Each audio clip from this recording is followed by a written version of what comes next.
அமெரிக்காவோட பிரசிடண்டாக இருக்கிற Donald Trump அவர்கள் உக்ரைன் மறுபடியும் கிரிமியா பகுதியை மீட்டெடுப்பதாக இருக்கட்டும், நாட்டோவில் இணைவதாக இருக்கட்டும், இந்த 2 பாயிண்ட்ஸுமே நியோசேஷன் டேபிள் ஆட் பண்ணப்படாது. இந்த 2 பாயிண்ட்ஸுமே வெறும் கனவாக மட்டும் உக்ரைனோட நெஞ்சில இருக்குமே ஒழிய மற்றபடி இது நினைவாக போறதில்லை என்பதை ட்ரம்ப் அவர்கள் வெளிப்படையாக சொல்லியிருக்கார். ஏன்னா ரஷ்யா தரப்புலேருந்து இந்த கிரிமியா பகுதியை விட்டுக் கொடுக்க போறதில்ல, ரஷ்யா தரப்புலேருந்து உக்ரைன் நாட்டோவில் இணையக்கூடாது என்று சொல்லி தான் முக்கியமாக இந்த போரியை ஆரம்பிச்சாங்க. இப்படி இருக்கலாம் மறுபடியும் நாங்கள் கிரிமியா பகுதியை மிக்க போறோம், நாட்டோவில் இணைய போறோம் என்று உக்ரைன் திரும்ப திரும்ப சொல்லும் போது இந்த போர் தொடர்ந்து நடக்கும். இது முட்டாத்தனமான கருத்தாக இருக்கும், பாயிண்டாக இருக்கும் என்பது ட்ரம்ப் அவர்களுக்கே புரியுது. ரஷ்யா தரப்பிலிருந்து நிலைப்பாட்டிலிருந்து தங்களுடைய நிலைப்பாட்டிலிருந்து பின்வாங்க போறதில்லை என்பதும் ட்ரம்ப் அவர்களுக்கு புரியுது. இதனால தான் ட்ரம்ப் அவர்கள் ஒரு விஷயத்துல கிளியராக இருக்கார். ரஷ்யா சொல்றது என்ன, நாட்டோட உக்ரைன் இணையக்கூடாது, கிரிமியா பகுதி அதாவது உக்ரைன்ல கைப்பற்றி 4 பகுதி தான் ரஷ்யாவுக்கு சொந்தம், அதை விட்டு நியோசேஷன் டேபிள்ல பேச்சுவார்த்தையில் ஈடுபடணும் என்று சொல்கிறார்கள். ஆகவே ரஷ்யா சொல்வதை கேட்டால் மட்டும்தான் பேச்சுவார்த்தையை முதல்ல இடம்பெறும். இதனாலதான் ட்ரம்ப் அவர்கள் உக்ரைன் நாட்டோடு இணைவதாக இருக்கட்டும், கிரிமியா பகுதியை மீட்டெடுப்பதாக இருக்கட்டும், இதனை நியோசேஷன் டேபிள்ல பேசவே கூடாது என்று சொல்லிட்டார். இந்த விஷயம் உக்ரைனுக்கு மிகப்பெரிய ஒரு இடியாக விழுந்திருக்கு என்பதுதான் உண்மையாக இருக்கு. உக்ரைனுக்கு மட்டுமில்லை, ஐரோப்பிய நாடுகளுக்கும் இது மிகப்பெரிய ஒரு மாற்றத்தை ஏற்படுத்தி இருக்கு. இப்படி பேச்சுவார்த்தை ஆரம்பிக்க முன்னமே ட்ரம்ப் அவர்கள் இப்படி சொல்றாருன்னா, பேச்சுவார்த்தை ஆரம்பிச்ச பிறகு என்னென்ன பகுதியில் உக்ரைன் இழப்பதற்கு ட்ரம்ப் அவர்கள் நிர்பந்தத்தை கொடுக்க போறார் என்ற கேள்வியாலும் பல மத்தியில் எழும்பியிருக்கு. இந்த சூழ்நிலையில தான் ட்ரம்ப் அவர்கள் மேலும் முக்கியமான ஒரு விஷயத்தை சொல்லியிருக்கார். இன்றைய தினம், அதாவது இன்று திங்கட்கிழமை முடிய செவ்வாய்க்கிழமை காலமே அமெரிக்காவில் வச்சு ஐரோப்பிய நாடுகளில் இருக்கின்ற முக்கியமான தலைவர்கள் மீட்டிங்கில் ஈடுபட போறாங்க. செலன்ஸ்கி போறார், ஐரோப்பிய நாடுகளில் இருக்கிற முக்கியமான தலைவர்கள் போறார்கள். ஆகவே இது மிகப்பெரிய ஒரு இவெண்டாக இருக்க போது என்பது ட்ரம்ப் அவர்கள் சொல்லியிருக்கார். ஒரே நேரத்தில் ஐரோப்பிய மெம்பராக இருக்கிற நிறைய நாடுகள் அமெரிக்காவுக்கு விசிட் பண்றது இதுதான் முதல் தடவை என்று சொல்லப்படுகின்றது.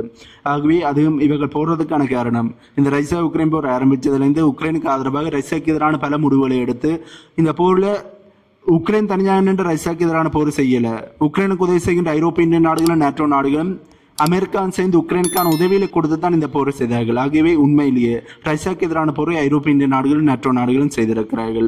இதனால தான் இப்போது இந்த போரை முடிப்பதற்கான பேச்சுவார்த்தையானது இடம்பெறப் போவதென்றவுடனே நாங்கள் தான் ரஷ்யாவுக்கு எதிரான போரில் ஈடுபட்டிருக்கோம். ஆகவே எங்களுடைய நிபந்தனைகளும் இந்த பேச்சுவார்த்தையில் ஈடுபடணும் என்றதுக்காண்டி தான் ஐரோப்பிய மெம்பராக இருக்கின்ற நிறைய நாடுகளோட தலைவர்கள் இப்ப அமெரிக்காவுக்கு விசிட் பண்றாங்க. ஆகவே அமெரிக்காவில் வச்சு உக்ரைனுக்கு ஆதரவான நிபந்தனைகளை காண்டுத்தான் ட்ரம்ப் அவர்கள் பேச்சுவார்த்தையில் ஈடுபடணும் என்று ஐரோப்பிய நாடுகள் சொல்லத்தான் போறாங்க. பட் இதனை ட்ரம்ப் அவர்கள் கேட்பாரா இல்லையா என்பது அடுத்த கட்டம். ஆனா இப்ப மீட்டிங் இடம்பெற போகுது. இந்த மீட்டிங் இடம்பெற்ற பிறகுதான் ட்ரம்ப் அவர்கள் எப்படியான கருத்துக்களை சொல்ல போறாரு என்பதை நாங்கள் தெரிஞ்சுள்ளோம். ஆனா ரஷ்யா தரப்புலேருந்து ஒரு விஷயத்துல தெளிவாக இருக்காங்க. ரஷ்யாவோட பிரசிடண்டாக இருக்கிற புடினவர்கள் சாப்ரோசேசியா, கேர்சன், லுகான்ஸ், டொனஸ்க் இந்த 4 பகுதிகளுமே ரஷ்யாவோட இறையாண்மைக்கு உட்பட்ட பகுதிகள். ஆகவே ரஷ்யாவோட இறையாண்மையை எந்த ஒரு இடத்துல நாங்கள் நெகோசியேஷன் பண்ண மாட்டோம். எங்களுடைய இறையாண்மை பெர்மனன்ட் ஆனது. அதாவது உக்ரைன்ல இருக்கின்ற இந்த 4 பகுதிகளும் ரஷ்யாவுடையதான். இது ரஷ்யாவோட ஒரு பார்ட்டாக இருக்கு. இது பெர்மனண்டான பகுதிகளாக இருக்கு. இதை வச்சு நாங்கள் நெகோசியேஷன்ல ஈடுபட போறதில்லை என்பதை புடின் அவர்கள் திட்டவட்டமாக சொல்லிட்டார். அதிகம் ட்ரம்ப் அவர்களை அலாஸ்கா பகுதியில் வச்சு மீட் பண்ணின பிறகு மறுபடியும் ரஷ்யாவுக்கு விசிட், ரஷ்யாவோட முக்கியமான தலைவர்களோட பேச்சுவார்த்தையில் ஈடுபட்ட போதுதான் புடின் அவர்கள் இதனை சொல்லியிருக்கார். ஆகவே ரஷ்யா தரப்புல இருந்து உக்ரைன்ல இருக்கிற 4 பகுதியில் வச்சு எந்த ஒரு பேச்சுவார்த்தையும் ஈடுபட போறதில்லை. அந்த 4 பகுதியும் ரஷ்யாவுக்கு சொந்தமாக மாறிட்டது. உக்ரைன் தரப்புல இருந்து டொனஸ் பகுதியிலிருந்து தங்களுடைய ராணுவ வீரர்களை பின்வாங்க மாட்டோம் என்று சொல்கிறார்கள். ஆனா ரஷ்யா 4 பகுதியிலுமே எங்களுக்கு தான் சொந்தம் என்று சொல்லிட்டாங்க. இதற்கு பிறகு செலன்ஸ்கி வைக்கின்ற நிபந்தனைகள் கேட்கப்படுமா, காதல வாங்கப்படுமா, பேச்சுவார்த்தையில வைக்கப்படுமா, அதோடு சந்தேகம் தான். ஆகவே செலன்ஸ்கியும் ஐரோப்பிய நாடுகளும் ரஷ்யா சொல்வதைத்தான் கேட்டாகணும். அவர்களுக்கு வேறு வழி இல்லை. அவர்கள் சொல்லுகின்ற ஓர்டரை கேட்பதற்கு ரஷ்யா தயாராகவும் இல்லை.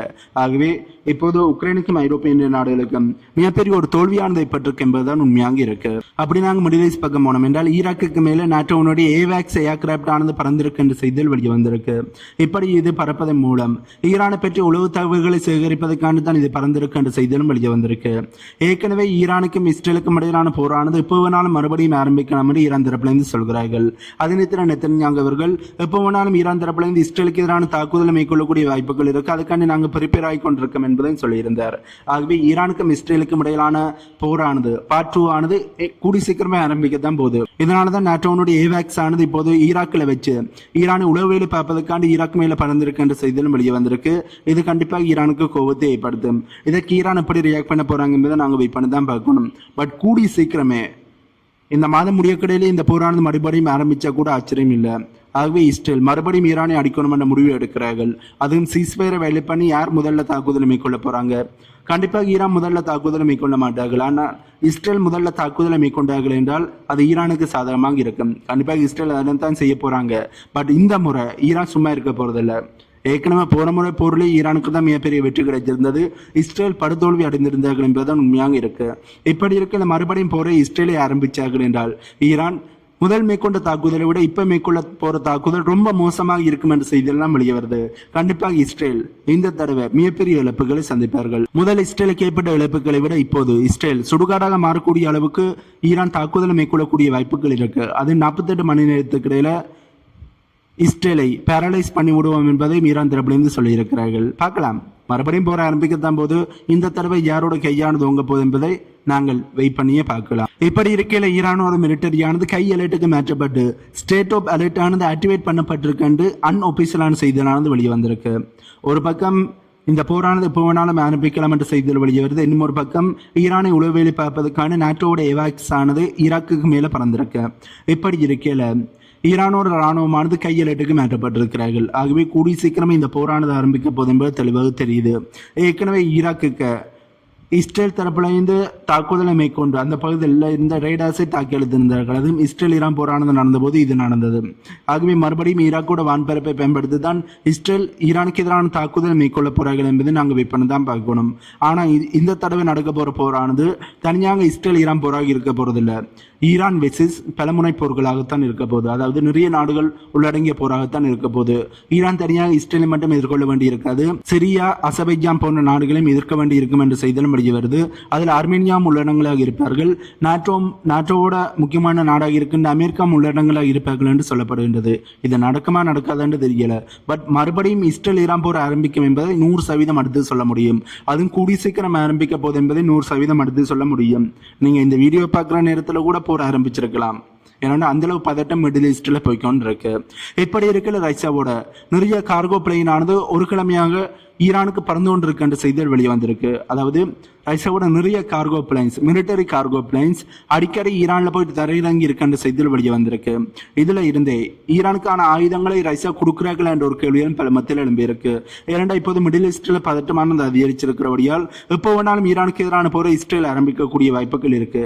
அப்படி போரானது ஆரம்பிக்கும் போது ஈரானுக்கான உதவியில செய்யணும் என்றதுக்காண்டியும் ஈரானுக்கான வெப்பன்ஸை கொடுக்கணும் என்றதுக்காண்டியும் தான் இப்போது ரஷ்யாவினுடைய மிலிட்டரி கார்கோ பிளைனானது நிறையவே ஈரானுக்கு போய்கொண்டிருக்கின்ற செய்திகள் வெளியே வருது. ஆகவே ஈரானுக்கான ஆயுதங்களை ரஷ்யா கொடுக்கிறார்கள். ஏற்கனவே சீனா தரப்பிலிருந்தும் ஈரானுக்கான ஏர் டிஃபென்ஸ் சிஸ்டங்களையும் ஃபைட்டர் ஜெட்டுகளையும் கொடுக்க போறோம் என்று சொல்லியிருந்தார்கள். அது டெலிவரி ஆச்சா இல்லையா, அது ரகசியமாக டெலிவரி ஆகிவிட்டதா என்ற கேள்வியிலும் பெரும் மத்தியில் எழும்பியிருக்கு. ஆகவே மறுபடியும் போரானது ஆரம்பிச்சது என்றால் அது சின்ன போராக இருக்க போறதில்ல, மிகப்பெரிய ஒரு பயங்கரமான போராக இருக்க போது என்பது தெளிவாக தெரியுது. இந்த தடவை இரண்டு தரப்புகளுமே மோசமாக அடிச்சு கொள்ள போறாங்க. ஈரானும் பயங்கரமான தாக்குதலை மேற்கொள்ளத்தான் போறாங்க, இஸ்ரேலும் பயங்கரமான தாக்குதலை மேற்கொள்ள போறாங்க. அது ஈரான் மேற்கொள்ள போற தாக்குதலானது ஒபென்சிவ் ஸ்ட்ராட்டஜியை தான் ஈரான் பிளே பண்ண போறாங்க. முதல் டிஃபென்சிவ் ஸ்ட்ராட்டஜியை பிளே பண்ணி தான் முதல் போர் செய்தார்கள். அதுக்கே இஸ்ரேலுக்கு பயங்கரமான இழப்புகள் ஏற்பட்டிருந்தது. பட் இப்போது ஒபென்சிவ் ஸ்ட்ராட்டஜியை ஈரான் பிளே பண்ணும்போது கண்டிப்பாக இஸ்ரேல் ஏண்டா இந்த போரை ஆரம்பிச்சோம் என்ற மாதிரி நினைக்கிற அளவுக்கு ஈரானோட தாக்குதலானது இருக்கும் என்பதுதான் நிறைய வல்லுநர்களோட கருத்தாக இருக்கு. ஆகவே இது என்னவோ இப்போ மறுபடியும் போர் ஆரம்பிக்க போது இந்த தடவை யாருக்கு வெற்றி கிடைக்க போகுது என்பதை நாங்கள் வெயிட் பண்ணி தான் பார்க்கணும். வந்து செய்தியில் இவ்வளவுதான். இந்த வீடியோ பற்றி உங்களுடைய கருத்துக்களை கீழே கமெண்ட் பண்ணுங்க. அண்ட் நம்ம சேனலை சப்ஸ்கிரைப் பண்ணி பக்கத்துக்கு பெல் ஐக்கானை கிளிக் பண்ணி வைங்க. அப்பதான் நான் போடக்கூடிய வீடியோஸை நீங்கள் உடனுக்குடன் பார்க்க முடியும். இன்னும் ஒரு வீடியோவில் உங்களை வந்து மீட் பண்றேன்.